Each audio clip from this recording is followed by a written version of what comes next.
We just listened to the first 2 episodes of a new podcast, and we want to tell you all about it.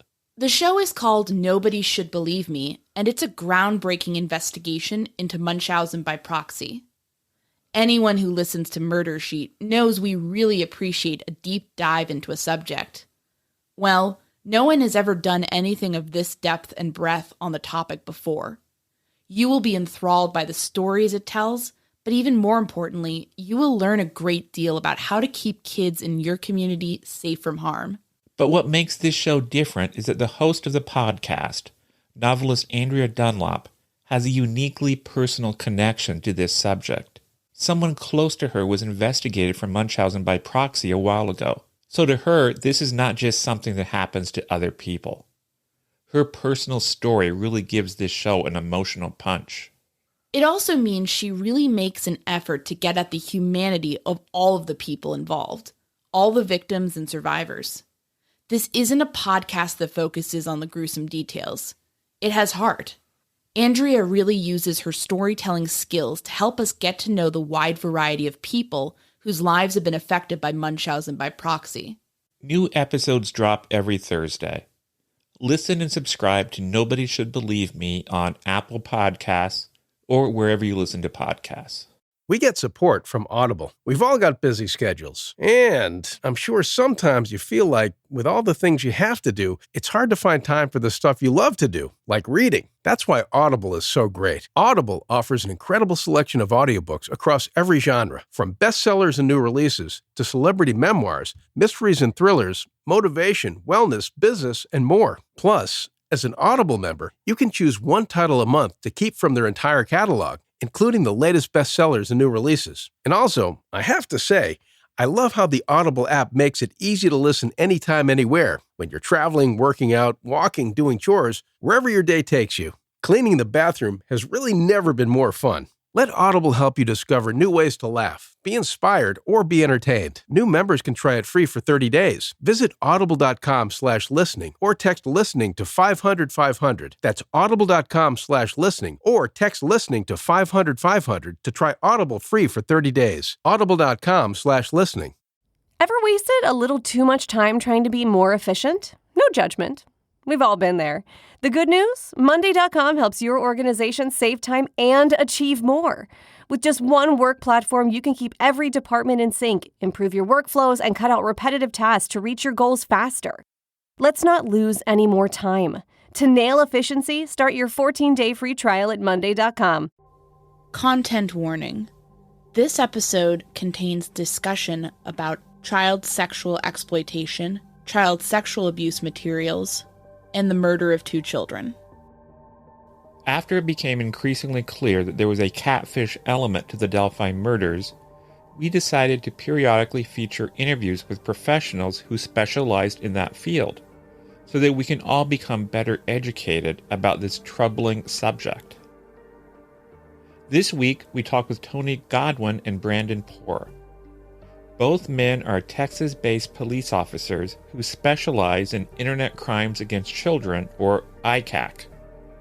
They work tough cases involving pedophiles, and as you will hear, they speak with the knowledge and insight that only comes through direct experience. They are also podcasters. They host Catfish Cops, a program where they explore the topic of child exploitation with depth, insight, and compassion. We highly recommend it, and we appreciate them taking time away from their busy schedules to talk with us. My name is Anya Kane. And I'm Kevin Greenlee. And this is The Murder Sheet, a weekly true crime podcast. Anya and I connected over the Burger Chef murders, a 1978 unsolved case involving the killings of 4 young restaurant employees. Now we're looking to track restaurant homicides. To help us understand the patterns of these crimes, we created a spreadsheet of nearly 1,000 eatery-related killings, the Murder Sheet. We'll be drawing on that data throughout Season 1 to give you a deep dive into undercovered crimes. We're the Murder Sheet. And this is a conversation with the Catfish Cops.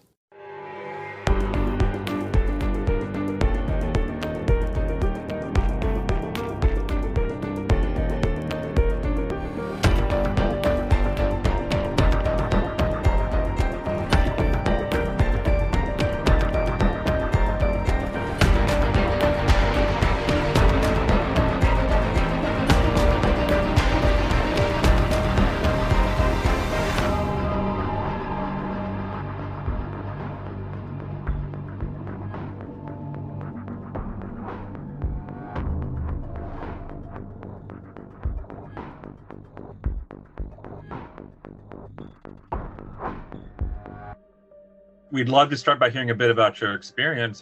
Brandon, I know you used to be an opera singer of all things. Yeah, I try not to put that out there if I can help it, but it seems to be the first thing. I'm just kidding. No. It's everyone knows.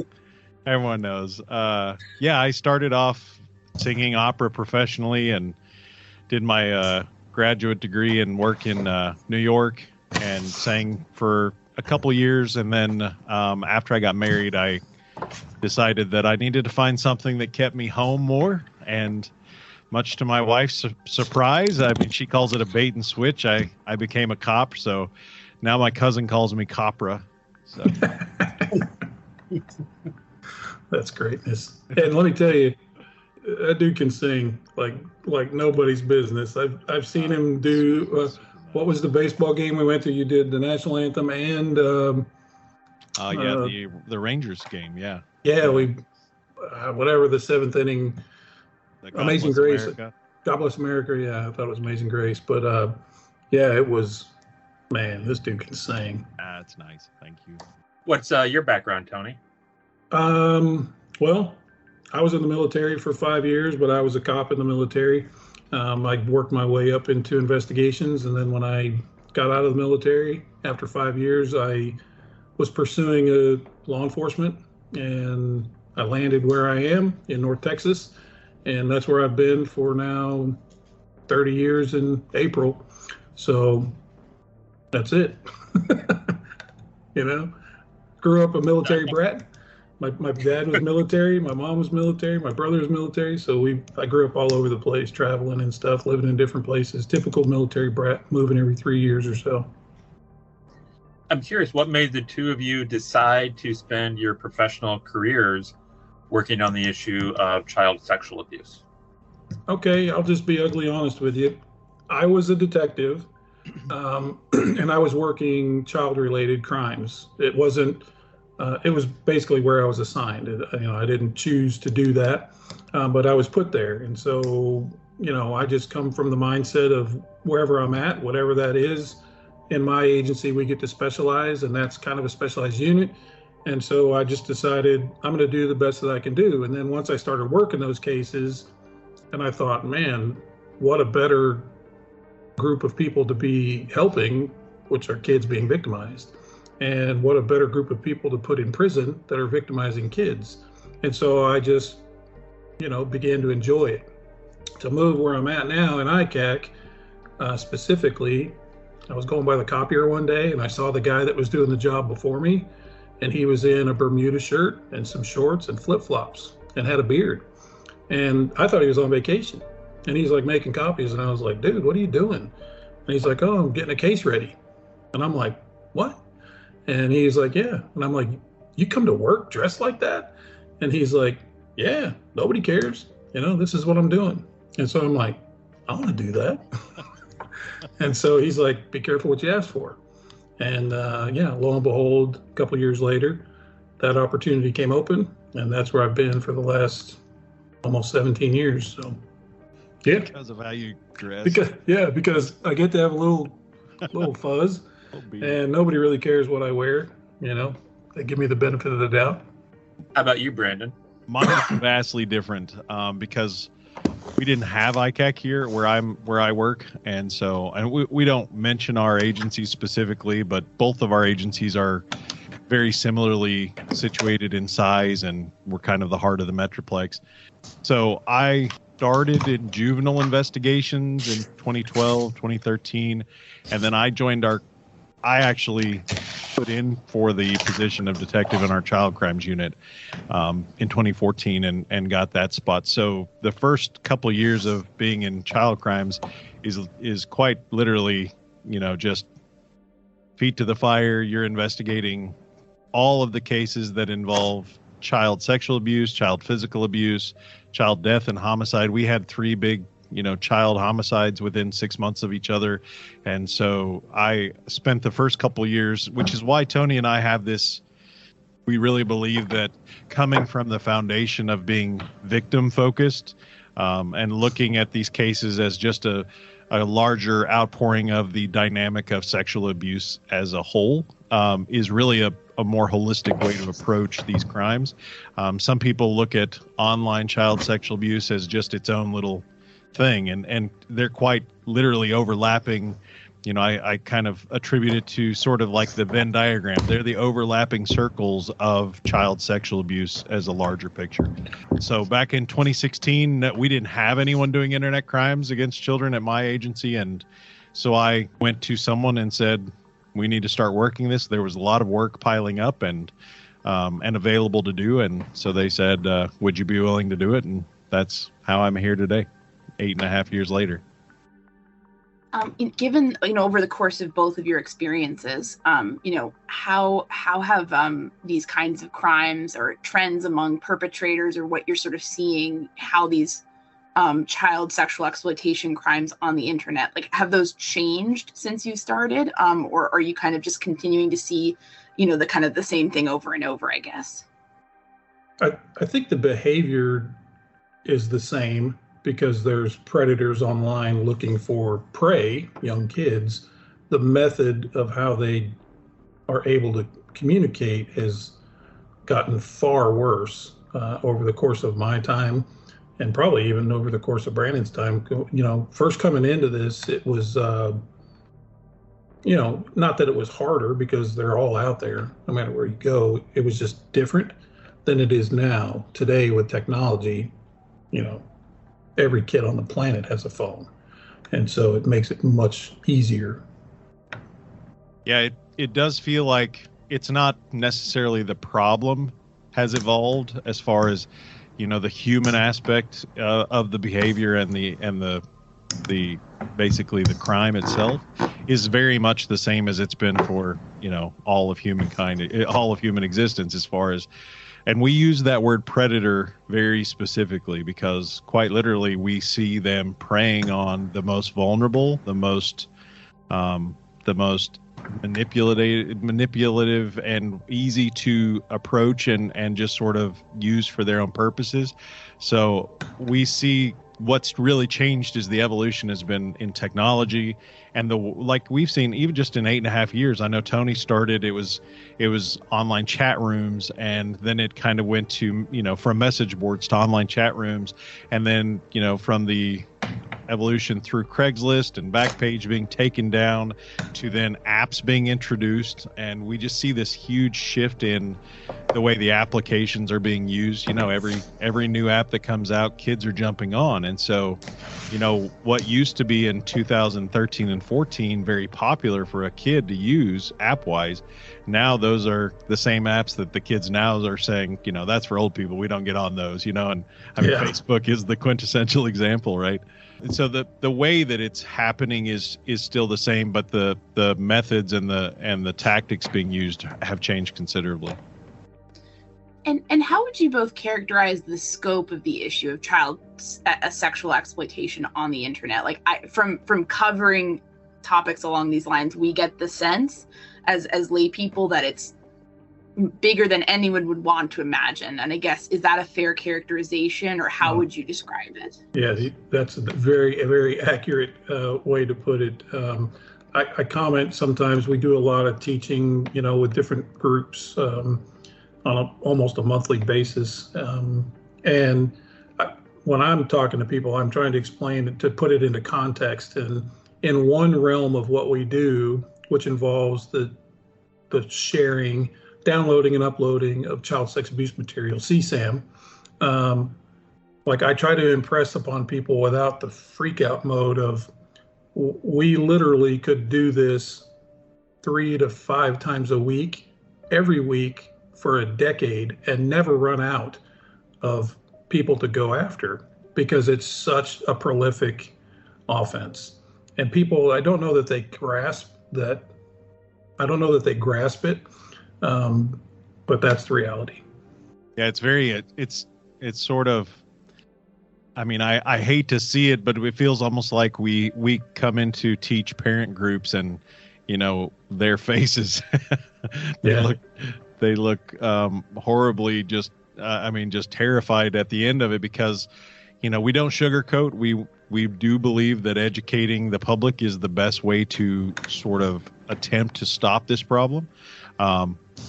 but it's far more prolific than you probably believe and that the normal person believes.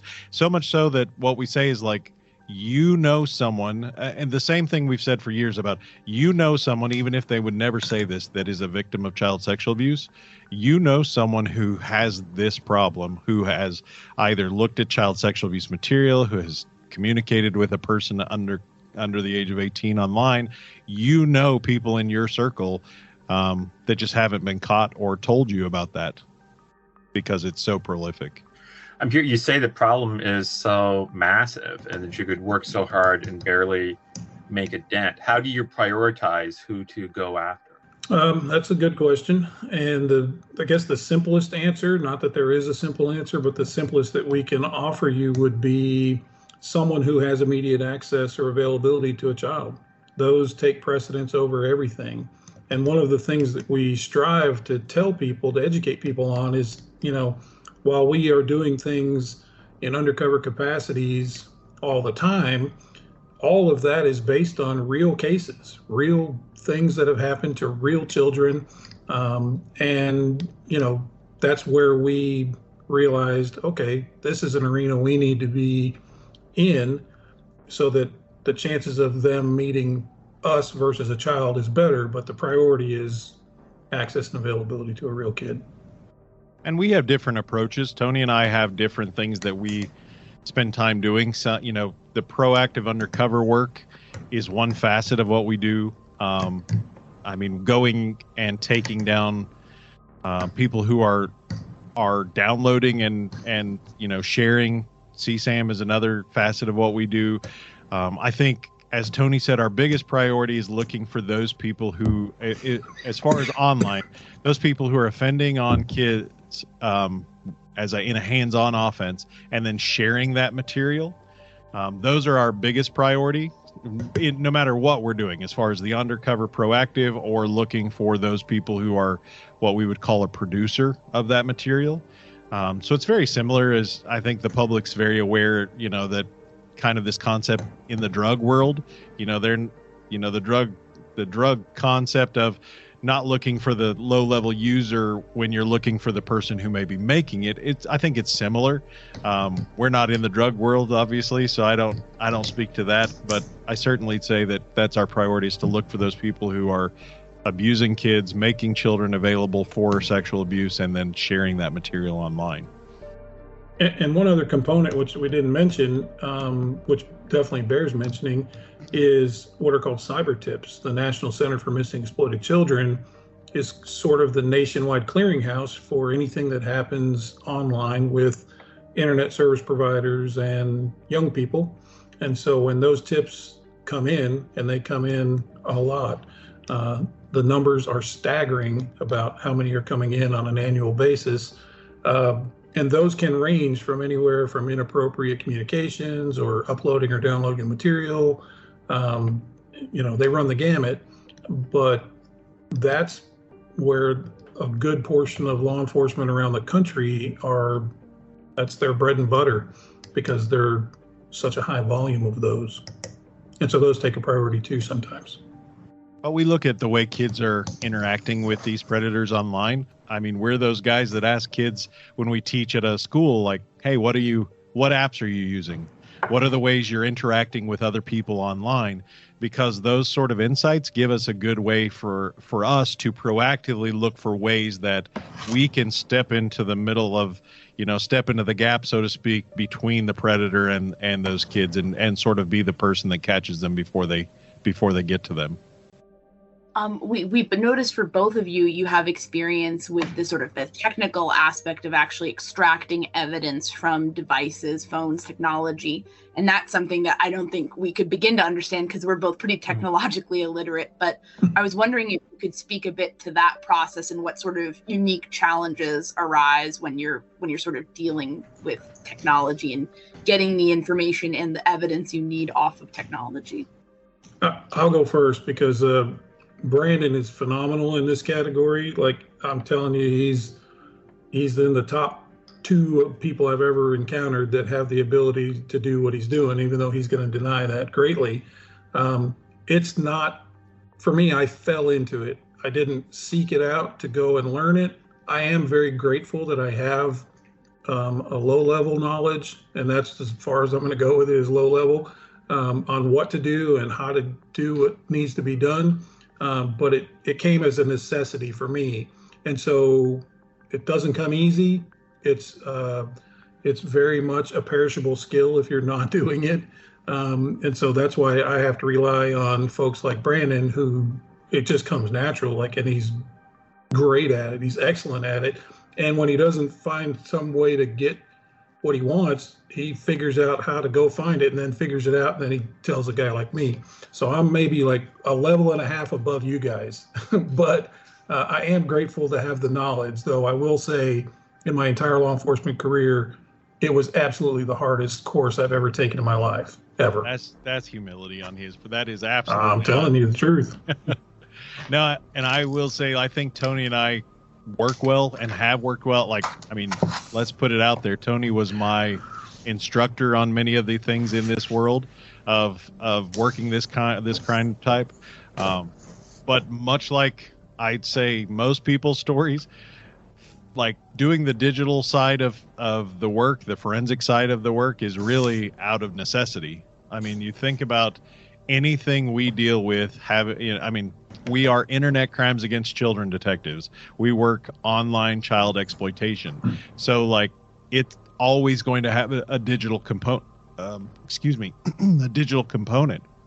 We're always going to have computers, cell phones, cloud, internet applications, external drives. All of that's a very big part of it. And so for me, it was very much the case of I'm going and I'm seeing all of these devices and electronics used in this crime and not being able to look at that stuff myself. We would typically have to send off to a forensics lab. And what I think my position was when I first started doing the forensics myself, I felt like I know the case, the ins and outs of the case really well. I've been the one that's investigated it. I have talked to the offender. I have done interviews of witnesses. So I know the ins and outs of the case really well. But then I send it off to a digital forensic examiner who's very competent and quite a good examiner, but they don't know all of those ins and outs. They know the ins and outs of the forensic side of things. And so I felt like unless I was there to watch over their shoulder while they were doing something and tell them hey, that's really crucial, even though they didn't know that, because it's not something you would think about maybe as being a piece of evidence unless you sat in an interview, or something like that. I felt like, okay, that's what needs to happen. I need to be able to learn that side of it so that I can work these, the forensic side from the, the detail side of the case. And so it kind of was born out of necessity. And I'm much like Tony. It was the hardest thing I've ever done. It was a 6-month period when I went through one of my courses where I was every day saying, I'm not smart enough to do this. I'm going to fail this test at the end of it. And but it comes up every day. And, it's like, if you could see the background of what I'm looking at, there are big computers running as we speak, running, all of these programs and things that we're using to dig into, these devices, and the technology has changed and shifted greatly in just a very short amount of time. And so that's sort of been the necessity. So we each have strengths, and I'll say that to Tony and I work well together because we each have things that we like to do and don't like to do, and things that we're better at than the other. And so we sort of complement when we do cases together, the strengths and weaknesses of the other. I imagine it must be a very time-consuming process to extract all of the relevant material from a phone or a computer or what have you. Oh yeah, you can count on that.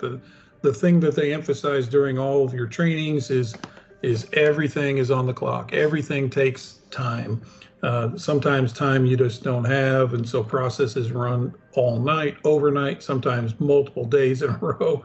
Yeah, time is definitely not on our side. Well, and there's two perspectives to that. There's the time it takes to process the material, right, and then there's the time it takes to just comb through that processing. And so, but both are equally time consuming. As far as processing, sometimes we'll just set it overnight. I do that. That's what this is set to do. That's why it's running in the background, because when I leave for the day, I set processes in motion that will just go and be done when I come in. But it takes a significant amount of time just to look through it all. When you think about a cell phone by itself, one cell phone, the number of files of just everyday data that are on those, they are comprehensive. Yeah, I could give you a very quick example. I did one phone dump, and this has been several years, but I think it was a 64 gig iPhone or something like that. Not huge, but big enough to have a lot of content. And I had a prosecutor who was adamant they did not want an electronic copy of this exam to go through. They wanted a paper copy. And I tried to, there's a version, you can do a PDF, really you can. And so they were kind of asking about this PDF. Well, I'd just rather have a PDF and filter through it. And I'm like, you have no idea what you're asking for. And so I said, if this is what you want, I will go to our legal office and I will tell them this is what you want. And so literally it would have been a full dolly of paper from bottom to top for half of the exam. It was literally like, I don't know, 120,000 pages of paper or something like that. It was crazy amount. And finally the light bulb went on, like, okay, we'll take the electronic version. Like, and okay. Just as a perspective to that, like now when you're looking at, that's a very good real world explanation of what it would look like if you were to print it out. But now we're getting to the point where, like, I have cases that have, 3-4 terabytes up to, I've got one that's 26 terabytes of data. And so it's not even that we couldn't print it out. It's now that, like, some places don't have the means to store the amount of digital data. Yeah. Even because everything's sort of just exploded on us as far as the size of the data that's coming in on cases, especially if there's more than one device. Yep. We talked a bit about sort of a kind of comparison to like a drug case, and you've also talked about some of the unique challenges about investigating these cases. And I'm just curious, like, within the realm of the cases that you guys investigate, are there any unique challenges to those kinds of cases in terms of prosecuting them versus other types of crimes? Not necessarily, no. I mean, there are things that you don't want to call them markers, but there's obviously statutory requirements we have to have for the specific charge. So, you're inferring that someone has met those burdens just by simply being arrested. We don't go do things willy-nilly. We are very, very, very strict on rules and the rules that we are allowed to operate in. So I don't think that there's many issues with that.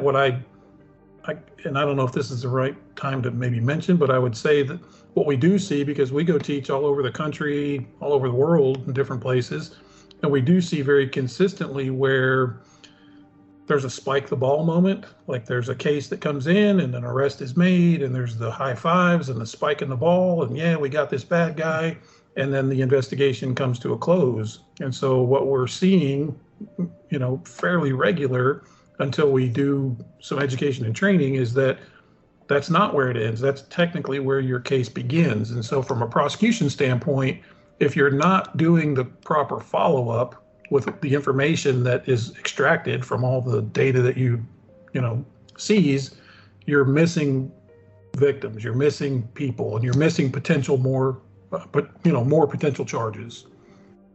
I'll throw out another option, because I think that I will put out there, no one's going to confuse this issue, but Tony and I are not attorneys. We are not smart enough to be attorneys. But I have heard from the prosecutors that we work with, and there are some aspects and issues I think that they have to deal with in these crime types that are different and more difficult than other crime types that they may prosecute. So from our angle, yes, there are some easier things, and they're maybe not much different in the way we approach some of the investigative techniques, but certainly prosecutorially, you have to think this is going to be a case that is going to involve several large sets of data in a digital format. So that's already a technical hurdle that, I would say probably most courts around the country are going to face because, they're not swimming in money to fund the newest and latest technological gadget. But also, like, the material itself. Think about this. It's not just hearing about the case of a child being abused. It is, this is what makes child sexual abuse material. Otherwise, we call it for people that may be listening that aren't familiar with that term. We call child sexual abuse material, or CSAM, what has historically been called child pornography. The terminology has changed significantly. So the child sexual abuse material is so heinous because it is a crime scene. You are seeing a digital photograph or video of the abuse of this child that's captured forever, to be viewed by people for sexual gratification horribly. And so you think about just that content and having to navigate the waters of how are we going to show a judge or jury this stuff without, completely traumatizing them? How are we going to present this in a way that's non-prejudicial? And so those are the aspects that we hear from our prosecutors that we work with, and some of the hurdles that they have to overcome, which is why we believe the prosecutors that we work with are some of the best in the world. Yeah, they're saints. And the only thing I would piggyback with all that, which are great points, is we want to get this right. We want it to be right statutorily. We want this to be right how it's prosecuted. Because believe me when I tell you, we work harder to disprove the case before we ever are looking to prove the case. I can speak for Brandon on this as well. We don't want to hang our hat on the fact that someone gets convicted and sent to prison that did not do this type of an offense. This is really serious stuff. This stuff fractures families completely, and it has lifelong consequences. So trust me when I tell you, we are doing it right for the right reasons, because neither one of us want that on our conscience whatsoever. Yeah. Oh, there's too much at stake. Like we've heard from victims of this crime that, they speak about basically the life sentence that they get. The hands-on abuse was one thing, but then, and they may heal from that, but then they have to go on knowing with shame and guilt and fear that someone may recognize them from the videos or images that were created as well. And so it's sort of like a re-traumatization over and over and over again. And so with that at stake, we just believe that we must do our best to make sure it's done well, done right. And, with the protections that the Constitution offers, that we believe in. We believe that you are innocent until proven guilty, and so we want to make sure we're doing everything as cautiously and above board as possible. So, the long-winded answer of that question. Very in-depth. Very interesting answer. And of course, before these predators even step foot in a courtroom, they step into an interview room, either with you or with other detectives. Can you tell us what that process is like and how you handle that? Tony's going to love I'll tell you, that's the best part of the job to me. It's what feeds my passion, to know that I can take a guy or a gal, believe it or not, there are female offenders, to get into a room with a person who has a secret that they've held very likely for the majority of their adult life, and to be able to get that person to admit to the wrongdoings that got us into that room. I just love it. I love it. It's a challenge. It's difficult. Not everybody can do it. And it's very rewarding for me. We see terrible things that we will never unsee. Our brains are scarred for life. But the flip side of that is that when we're putting people away, and trust me, we've put a lot of people away, but those are people that need to be put away, because absent of that, they're going to, with access and availability, get their hands on a kid. And so getting getting them to make those admissions and to see sometimes how it really just, it's like a weight off their shoulders. Sometimes it's the complete weight off their shoulders. I don't know. It's the best aspect of the job for me. It's the psychology of it. That's what's fascinating too. I think Tony and I share the love of the interview. We approach things very similarly in some ways and then very different in others. And for me, it's just, the opportunity to sit down with someone who's being accused of something and to figure out the why behind it. Because, and this is something that we bring up when we talk with offenders is, the human aspect is what we're there to learn. Because we're going to know all of the digital aspect. We're going to know the what, the when, and the where.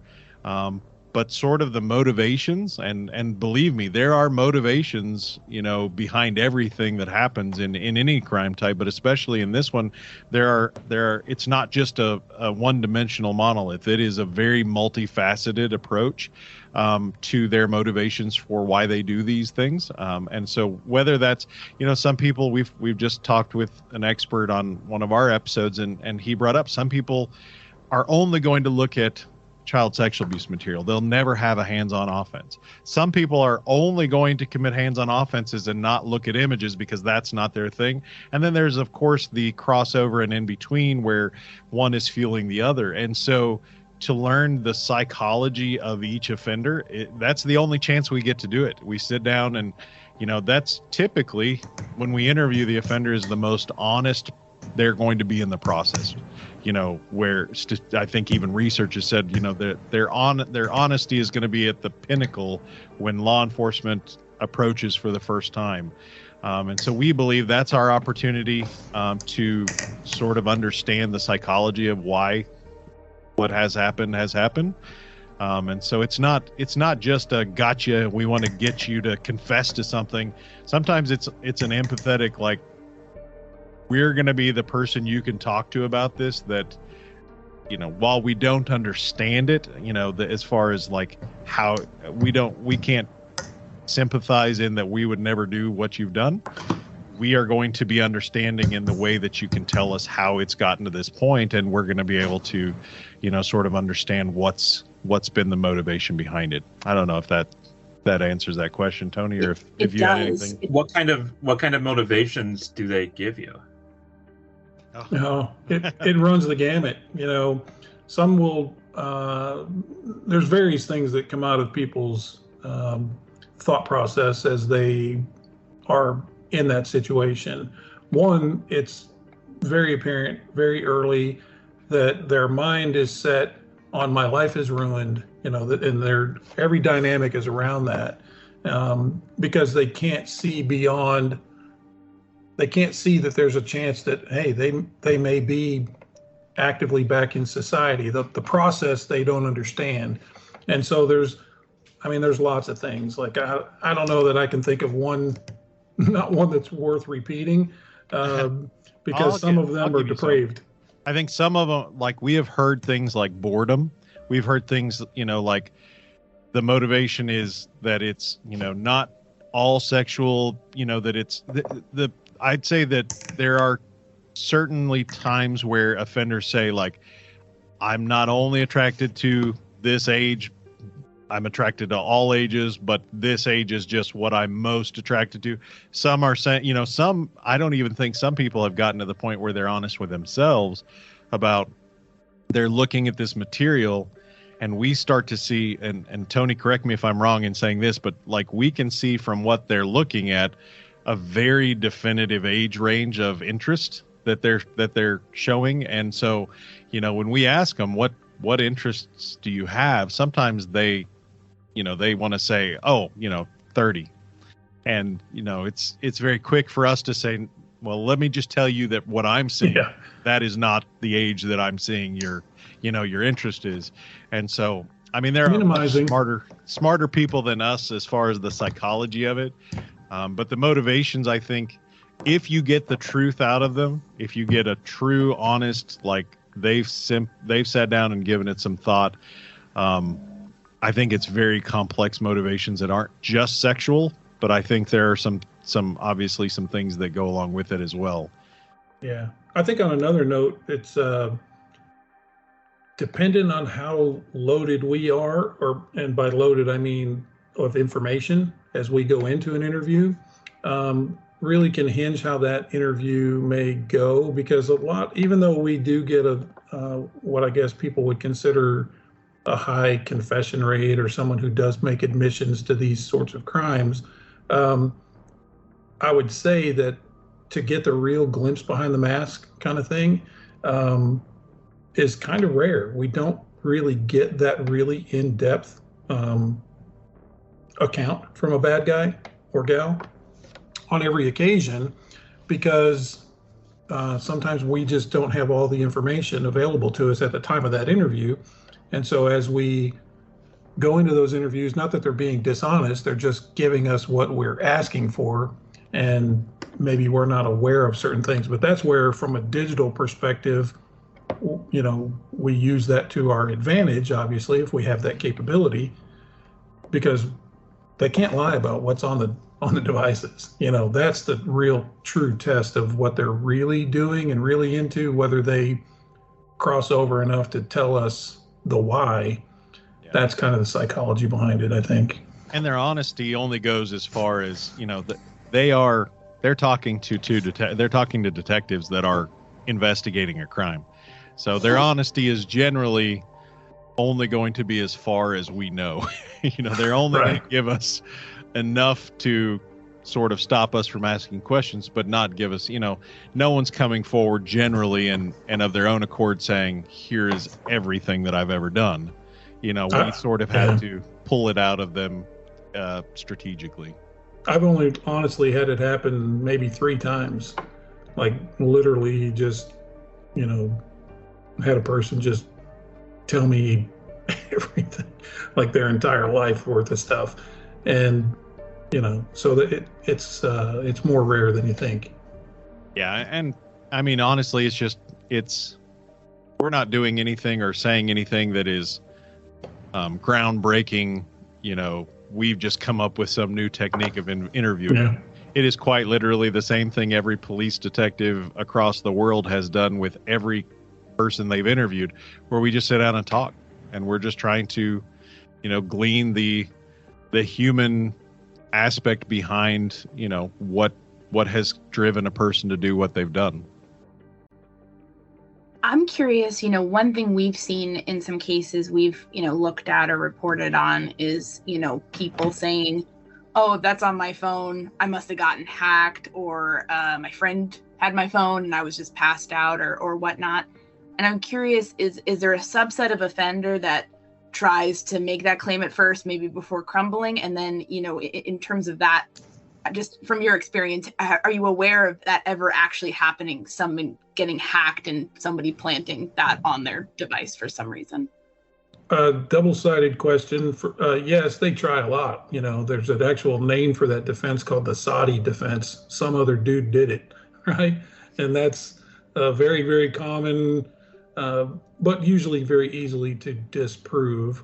I actually have had a case where someone was absolutely hacked, and while we didn't know that 100% of the time, at the time that we were dealing with it, it did come out in the forensic side.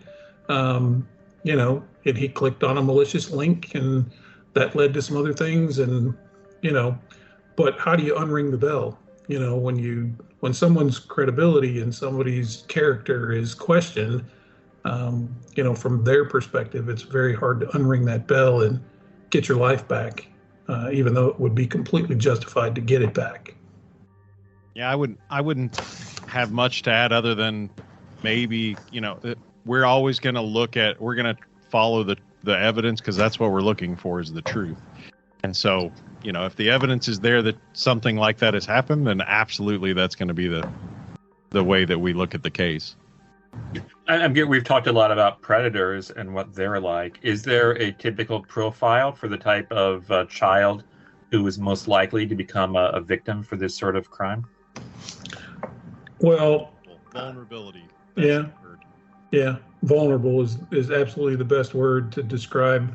Obviously there are a predator would get his hands, if they had access and opportunity and availability, they would put their hands on any kid they could get a hold of, whether that's the high school cheerleader, the head cheerleader, or whether it's the gothic girl who has no friends. Obviously, they have better success with the group of kids that maybe doesn't have very high self-esteem, or maybe they are a little bit more independent or loners. They don't have a big circle of friends. There's a whole correlation, of how they're brought up, and we hate to pigeonhole into one category of like, oh, it's just, single parent families. That's not true at all. We see lots of victims from all sorts of, socioeconomic status levels, but they're going to go wherever they can succeed. And unfortunately for young people and for parents, that's anywhere, any app that's out that's available now is where they're going to be. And I hate to look at it this way, but I think, if I'm looking at the way that we've seen predators approach kids, it's almost like a numbers game. Even for us, being kids on the internet, it's a numbers game. If they're not getting what they want right off, then they're going to be 3 or 4 more kids behind that one that they'll move on to. And so it's, not uncommon for us to see an offender with 10, 15 kids that they're talking to at one time, because it's all about which one is vulnerable and willing to give what I'm wanting them to do. So it is vulnerability, though. I think it's that kid that does not have the structure at home that has made them feel like they are worth enough, that they are, all of the things that we would see from any vulnerable, child that is subject to being preyed on by any adult for anything. And it's a manipulation process as it is. They're going to manipulate what they can with any child they encounter to work in their advantage. And so if they get a little foot in the door, then they're going to try to get both feet in the door. If they get any kind of resistance or fear that they're going to get caught or reported, then they just move on to the next one. Because unfortunately, there's plenty more in the stack, I think just like child sexual abuse in a hands-on offense, they're going to manipulate, or what we use the term groom, the child, and then they're going to groom the guardians and caretakers of the child around that child. And that's the manipulation and the way that they are sort of manipulating both the kid and the environment around the kid are the same online. What I think happens is it just happens much faster online because of the anonymity and the sort of protection that the internet may give. So we see the same kind of grooming behavior online that we see in hands-on cases, just at a much quicker speed. I'm curious, in terms of these kinds of offenders, and you've made some really good points sort of linking the online to the in real life victimization, that maybe they're not so different, but are you seeing offenders that are typically violent? And that I'm not counting the inherent violence of doing sexual crimes to children. Obviously that's inherently violent, but I'm just beyond that. Is that a common trait among offenders, or is that somewhat rare? I don't know that I would use the word common. It certainly does happen. I mean, I have worked cases where a guy flew from another state to my state in order to participate in what he thought was a consensual act with a child. And obviously that was stopped before it happened. But, as a search warrant was done of his place, he brought with him what we would consider, a rape kit, a kidnapping kit, tape, zip ties, all kinds of stuff, hoods, a hood to wear, and, all kinds of paraphernalia that goes with it. So you don't know the real intent. Is that just a sexual perversion, or does that mean, I'm not going to risk getting caught? As we know, kids are abducted every day, lots of times. I don't know what the numbers are, but it's staggering. And so we know some of those kids never come home. So we treat it as though they're all the same, right? That potential's always there. Yeah, but I don't know that we don't see. It's not every day that we're seeing violence go along with it, as far as, an attack of some sort. It does happen. I know that, that there have been things we've had recent, I say recent, I guess it feels like it's recent, but it's been a few years ago or a couple years ago that a child was kidnapped from her mother in Fort Worth in broad daylight. And so there was, a child abuse component to that kidnapping. And, thank God they rescued that kid through really amazing police work and community involvement. But that's not the norm. I have seen those things happen with violence in the attack, but for the most part, when we're seeing every day, especially online, you're not seeing that because sometimes the offenders prefer to just stay anonymous online because they're afraid they'll get caught if they go to a hands-on offense. I'm curious, the case we've been looking at is one where they found one predator and that led them to a network of other predators. Is it common for these people to have networks where they trade materials or what have you? I think so. I don't want to say yes in every case, but I don't think it's as how to put this. I don't want everyone to believe that every child sexual abuse material trader is part of a larger, ring of offenders. But in some regards, that is true because you are trading, downloading, sharing this material. You're doing it with someone because you're getting material from other people. So in that sense, there is a ring or a network. I think there are certainly times when there are organized networks of people who are, and there are well publicized cases of those networks where, people that have been caught are meeting in real life with people that they've also spoken to online. But what I can tell you is what we're seeing on in the ways that we can see people that are communicating about and talking about these things, there are certainly some organized aspects to those offenses where they find like-minded people in these groups, and so that cultivates their fantasies and their sexual deviances together. And then certainly there are opportunities for them to try to enact those things in person, given the opportunity. So I don't want to make it seem like every CSAM offender is part of a big network, but in some aspects, yes. I mean, in a vague sense, there are always networks around how they're getting this material and how they're trading this material, because someone is producing it. And so without that producer, you wouldn't have it, and someone is consuming it. And without that consumer, there would be no need for the production. So I think there is a sense in that way, but I think there are organized networks as well. Yeah, I just would add I'd make a distinct line between a network and a ring of some, I take the person that's in a ring of like-minded people fulfilling, fantasies, if that's what it starts out as, that are turning into reality, versus the network. Because the networking, they're all drawn together.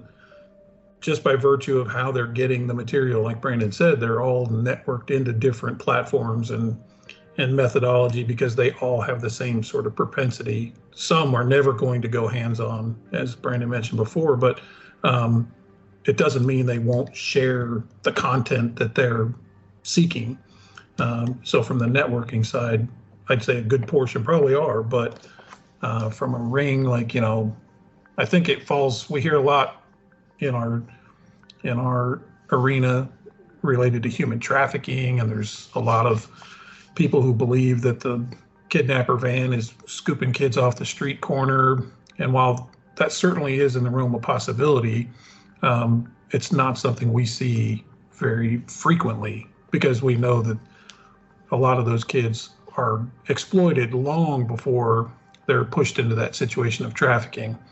And it's a double-edged sword, but that's more of what I would call a ring versus the networking, if that makes any kind of sense. Yeah, that makes sense. And you talk about how maybe the idea of people getting pushed into a van isn't something you really need to be concerned about. So that raises the question, what should parents be concerned about? What should they be on the lookout for?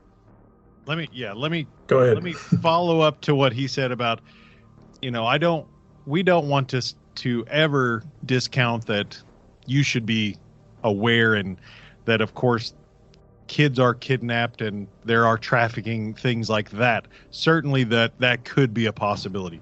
But I think overall what we're saying is that, and there are people who work only trafficking. So I don't want to posit that we are some experts in trafficking, because we're not, certainly. But what we tend to see is victims that are trafficked tend to be child abuse victims, child sexual abuse victims, child exploitation victims, long before the trafficking occurs, because a lot of times the trafficking is coming out of that exploitation.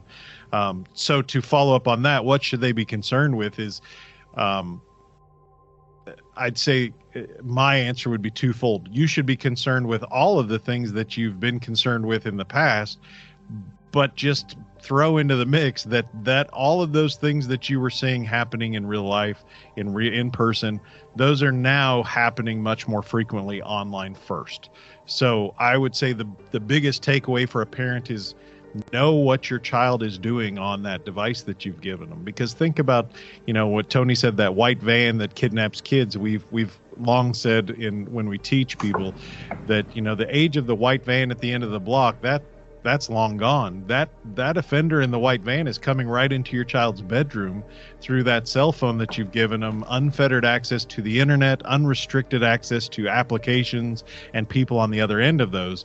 And so that would be my first answer. And then just as a secondary follow-up to that, it would be, you should be pouring into your child's life with an intentionality in the way that you parent that hardens the target to make them imperviable to that sort of risk. That's the caution is not what do we have to be afraid of, it's more proactive of what can I do to prevent this? And the easy answer is just be involved and be a parent. And I think if you've got those two things, then it's going to be easy. So, yeah.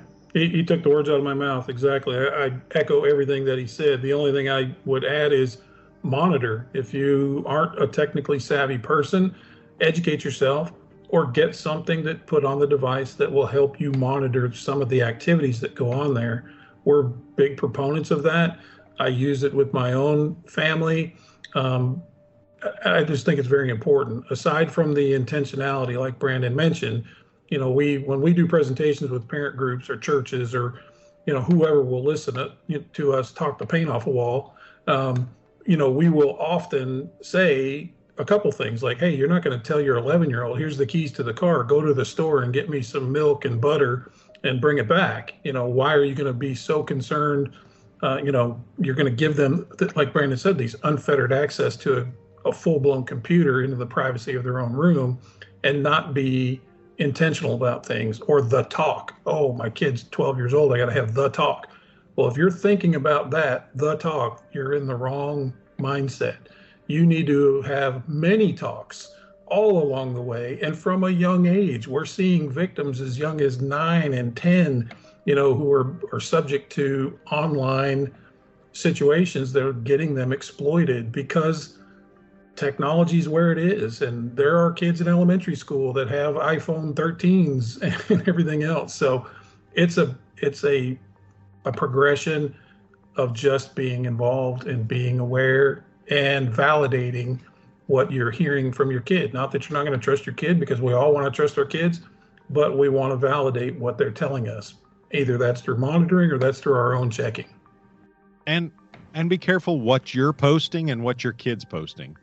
I mean, I have had this talk, and I know Tony and I both have shared with each other that we have had this talk with people in our own lives about, you are not thinking about what you're putting out there in two ways. You're not thinking about it. Oftentimes, people are putting out a lot of information very innocently, not meaning to put out information. But more so, what you're putting out there, you're not thinking of as an offender would. So when you post your kids, at the park, or you're posting what we keep seeing on offenders' devices. When we get an offender's device in the lab and start looking at it and start just seeing pictures and videos that have been taken off of kids' social media account of them doing things, in their bedrooms, or doing, gymnastics things, or going out to the pool and filming and things like that. Well, of course, a parent's not thinking of that in any way generally other than innocently. But to steal one of our colleagues, and he just put it better than I could, I'll steal Dr. Hill's analogy. You're not going to the grocery store and posting a picture of your kid in their bathing suit saying, here, take one, and have it for your own use. But that's what we're doing online. Parents are posting pictures of their kids in all of these circumstances that they're not thinking of as anything other than innocently, as they should. But an offender's not looking at that. That's the mindset the offender's looking at is very different. And so they're collecting those things maybe as personal use, imagery. And so that's something I would caution parents. I don't think we've said that enough, just to make sure that you're thinking about how is someone that might have horrible things on their mind, regarding kids, how are they going to look at this picture? Not how are you as a parent going to look at it? Yeah, and we recognize we come from the paradigm of we're messed up. We've seen this stuff so much for so many years and run across this so much. It's second nature to us, but to get parents to shift that paradigm to think from that perspective is very eye-opening when you see it click with a parent when we do a presentation. And we hate to have to. Yeah. This is an incredible list of things that parents can do differently to help protect their kids. I wonder, is there anything the big tech companies could or should do to help protect kids online? Yeah, very good question. I would say the rock solid answer is heck yeah. There's a lot of things they can do. In today's environment and, people talking about government oversight and all the sort of things that go around that and the debates that happen. And this isn't some political message that I'm trying to get at. What I'm trying to say is that there are things that online providers are doing that are working and are helpful, but there are lots of things they could do to make it easier. If they wanted to get rid of this type of material on their servers, they absolutely could do that if that's what they wish to do.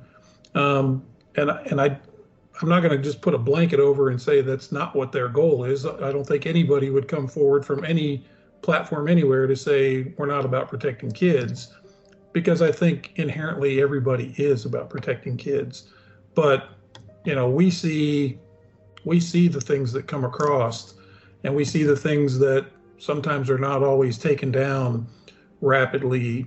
There's always room for improvement on everybody's level, from an internet service provider, from law enforcement, from parents. I think the takeaway is, yes, we can all do better. And we've recently had the opportunity to speak with, liaisons from some of the bigger companies at the Crimes Conference. And so I think our big point that we believed that we wanted to make then was just opening up a partnership and a line of communication between law enforcement and those companies, and between parents and those companies, trying to make sure that, these companies have a lot to think about. They are trying to walk that balance between user privacy and user protection. And so there's the encryption aspects. We tend to fall on the side of, like NCMEC, that end-to-end encryption, although it has its uses, sometimes is just a way to not have to, worry about some of the stuff that may be out there. And so I think my biggest push for the companies to do would be just to be open with us in how we can work better on their platforms to protect kids, and basically just monitor as much as they can to try and take it down as quickly as possible. So absolutely. I wanted to turn back to the case that we've been covering extensively, just because it does get into a lot of these issues around CSAM and online predators.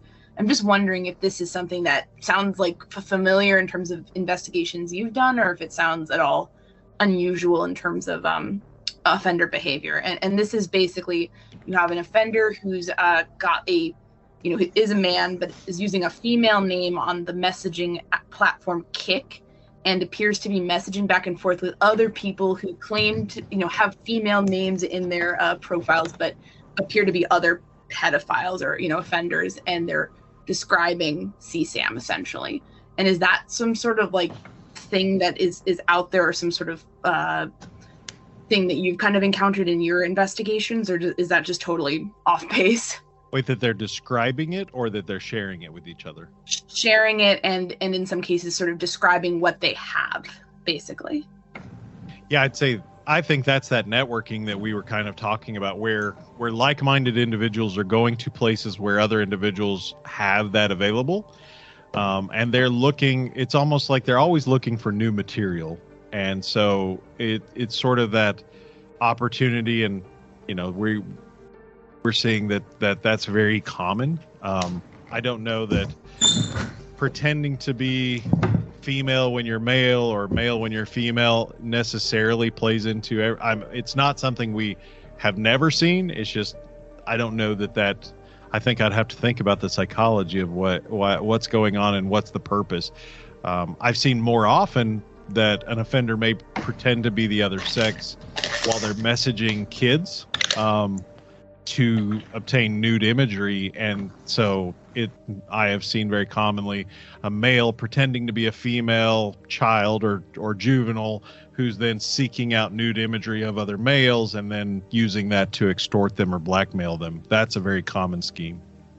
Yeah, I would agree with that. And, there's not much more to say. Like Brandon's already said, yeah, we see that commonality within lots of different platforms, not just the specific one you mentioned, but that's by virtue of how they do it. This, like he said, the self-generated material is what we're having the biggest problems with now.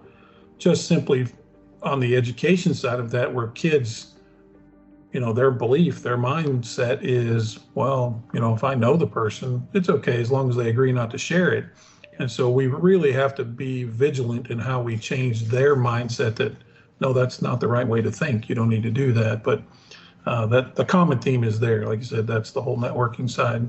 They're all looking for the same material or new material. And let me point out what's so dangerous, though, about what you're talking about with your case on a platform like that, where they're describing what they're doing or what they have, is, someone who may be seeking new material, may be driving, and not that they're not owning their own actions, but that they may be driving someone with access to a child to create new material, and thereby creating new material means offending against a child. And so to me, that's some of the worst, because they are fueling the creation of new material and the hands-on abuse of a child just by seeking out new stuff in that way.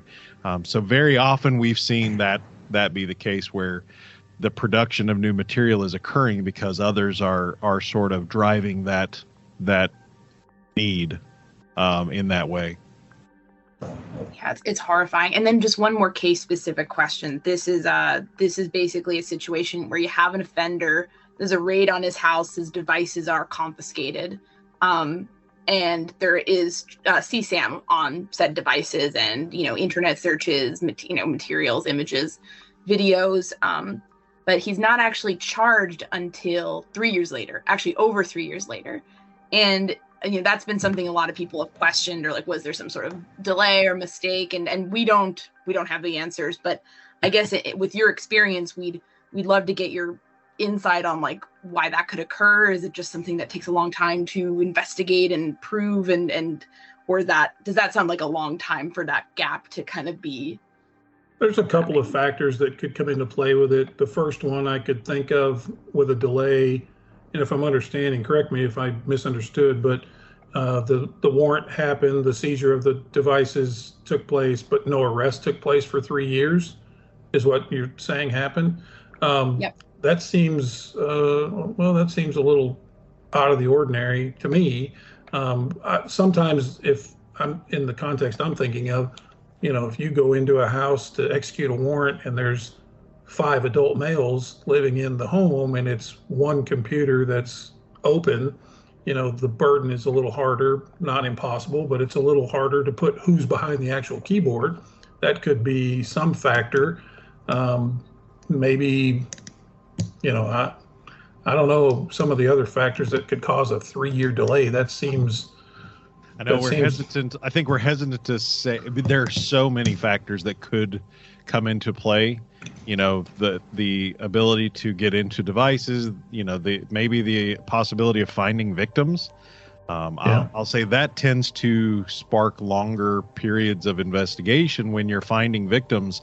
Identification of victims is our number one goal in rescuing kids from those circumstances. So, that's the thing that, when you're looking through, and depending on the number of devices, how they had to be examined, what the access to those devices, and when you get into 5 or 6 devices with hundreds of thousands of images or videos, trying to identify each child that might be in harm's way could certainly take time. But I would say we would be cautious to speak to any length of time, whether it's too short or too long. I don't know that we could speak to that with any sort of. Yeah, and we certainly do not know all the factors involved here. So we were curious about your guys' gut check on that, but it sounds like there could be a lot.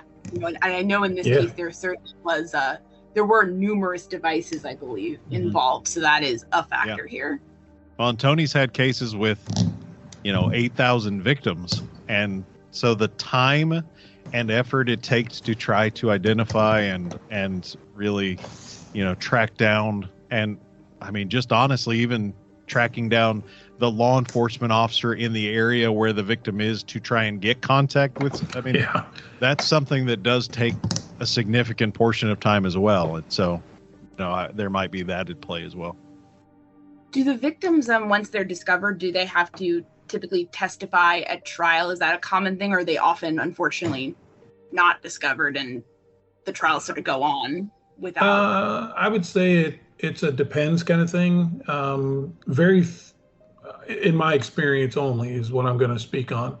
In my experience only, the majority of the offenders that I have experience with are not going to a jury trial. They realize, and often a lot of the cases, the chips are very much against them, and their best option is to try to work that process out with the prosecutor through some sort of agreement. And so there's not very many instances where we've actually had to go to trial where a victim would have to actually come forward. I would say I had more victims come in and testify when I was a hands-on detective, in the sense of hands-on cases, sex offenses with kids. I had lots more kids get on the stand and testify in those instances than I ever have with online related crimes. Yeah, I think that it would just depend on the type of offense it is, how it's being prosecuted, what's being alleged. I think, those are the sort of factors that we would have to look at. The ones in which the kid was a hands-on victim, typically they are the fact witness that's going to talk about I won't pretend to be an attorney, so I'll say I don't know all of the ways that they would need to come in. One thing that's very clear from listening to everything you've said is that this is a very stressful job. This is very difficult work you do, the things that you have to see. I think Tony joked that your minds were messed up because of this. So to wrap up, I'm just curious, how do you guys deal with the trauma and the stress of this difficult but very necessary work? For me, I will say threefold. One, I'm very grounded in my faith. I'm very grounded with my family. I do my very best to not bring the job home, even though that's a very difficult task. On the secondary side of it, I occupy my personal time completely away from the law enforcement arena. I have hobbies. We do our own podcast, which takes up a bunch of our time, even though it's semi-work related, a lot of work related, but it's a different context. And so, plus I'm long in the saddle, or I could retire if I wanted to. And so I just choose to occupy my mind with things that I enjoy doing from a hobby side, and where I'm not even really thinking about it. I mean, we're both cops, so we were police officers and detectives before we did this specific type of investigation. And so you see some terrible stuff as a police officer that no one should have to see.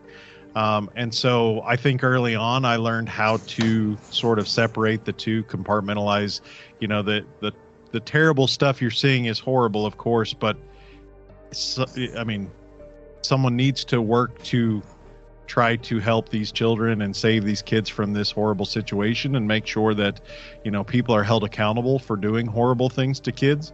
And so for me, it's always been easy to say, sort of separate. Like Tony said, I think anyone that does this for any length of time either decides that they can separate the two or they don't do it anymore. Yeah. And so if you figure out that you are, I'd say, messed up enough to be able to separate the two from each other, then you do it, and you understand. I'll give credit to one of our dear friends, Irish. She said people always ask how you can do this, how can you do this work, and she said when you look at a child who has been rescued out of a circumstance where they've been harmed, and you see them restored and healed through therapy and sort of the process that we see kids go through to be brought back to some sort of semblance of well-being. That's the answer to the question, which should be asked, which is why you do this. And so that's really my takeaway. We are very like Tony and I in that we are grounded in our faith. We're grounded in our families. And when I go home, this turns off and I don't think about that. And, and I love on my kids and my wife and my dogs. And, that's the dogs really help because, dealing with those little things are a life in and of themselves. So I think that we are both the same, where we just sort of switch it off when we leave work. I have a process. When I leave work, I'm listening to something completely off topic and driving home, and sort of I take off the coat of being detective, and I come home and I'm husband, dad, and dog wrangler. Yeah, the only thing I would add would be I know both of our agencies are leading at the tip of the spear with officers' mental health, and I think it definitely bears mentioning how improved that process is, and how much of an advocate I know I am, and I know Brandon is, that if we have someone or ourselves where we feel like we need to go and have a conversation with someone on a professional level, I have no problem whatsoever doing that. I know Brandon feels the same way, but this is a tough profession in itself. No matter what, this makes it equally hard because of what we do. But like Brandon said, we've all seen, and we have officers all over the country who are seeing horrific things, and so they just all need to know that their mental health is super important. So reach out, talk to somebody. Hey, one thing, can I give ours a plug? If any of your listeners have anything they need as far as resources, please go to our website, www.catfishcops.com, and go to /resources, or click on the resource tab when you get there, because on our resource page, like Brandon mentioned, we are very, very close friends with Sonia Ryan. She's just near and dear to our hearts. She's a part of both of our families. Now, we have worked into a partnership with the Carly Ryan Foundation, and so they've graciously given us the ability to list a lot of resources on that resource page of ours that will directly link you over to the Carly Ryan site, but they're very, very helpful in regards to third-party applications or, parental monitoring. There's a contract on there that you can get, a parent can work with their kid. Just lots and lots and lots of resources And if anybody's out there that needs something, specific, you're very likely going to find it on our site. We would like to thank Tony Godwin and Brandon Poor for talking with us this week. And if you are interested in this subject, we very much suggest you check out their podcast, Catfish Cops. It is available on all major podcast platforms. If you've been affected by this crime, we also recommend you take Tony's advice and take a look at the resources and links they provide at the Catfish Cops website. To our surprise, we've gotten a number of requests from people saying they would like a way to help financially support our efforts with the show. So, if you are interested, we are relaunching a Patreon page, which you can find at www.patreon.com/murdersheet. Join us there for 2 live video question and answer sessions each month.